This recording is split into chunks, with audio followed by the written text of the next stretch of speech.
fact, siya yung nag-inspire sa akin na mag-start ng drag. Sobrang saya. It's actually a very big responsibility, pero I'm really happy na I have the right community, the right people, the team na matutulungan ako na maihatid yung kwento ni Maxi, mabigyan ng hustisya, mapagpatuloy at mas mapabongga yung buhay, yung pangalan na, yung buhay na naka-attach sa pangalan na Maxi Oliveros. No, but idol ko siya actually. Super idol ko na. In fact, siya yung nag-inspire sa akin na mag-start ng drag. Because I am a singer, and seeing Maxi perform live singing, sabi ko, oh my God, this is what I want to do. And ayun, I can't wait to meet Maxi, and yeah. Yes, in fact, parang napaka-parallel yung kwento namin ni Maxi.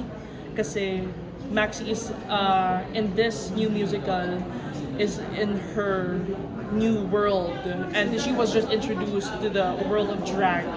And pareho kaming determined, pareho kaming naghahanap ng place na masasabi namin, I belong in this place. And ngayon, as Jamila, para paunti-unti ko siyang na-feel the more I get to know Maxi.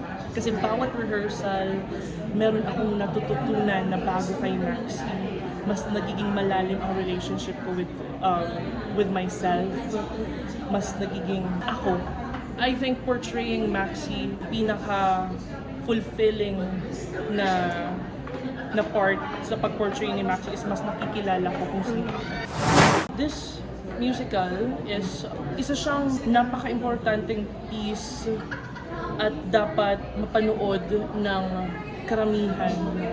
Kasi ito ay kwento ng isang talented, nangangarap na isang Maxi Oliveros. Supported siya ng kanyang pamilya, supported siya ng kanyang chosen family, and for people to watch this musical, what I want na maipaabot sa kanila is that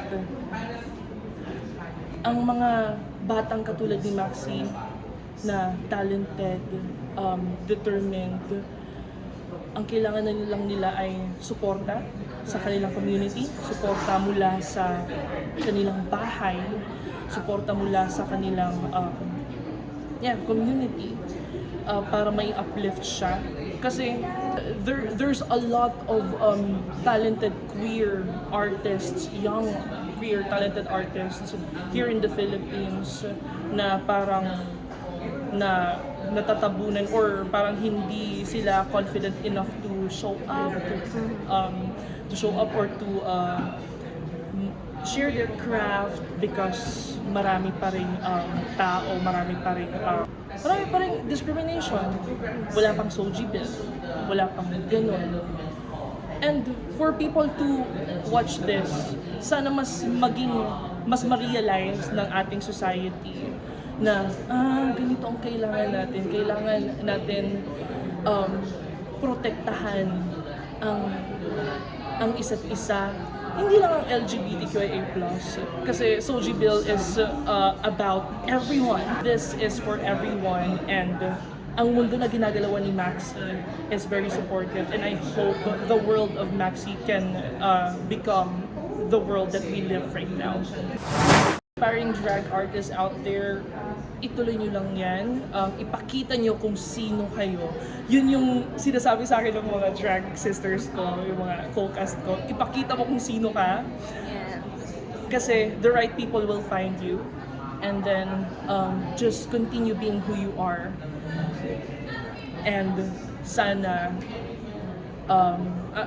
what I hope for the society is to become more progressive and maging mas supportive. Yeah.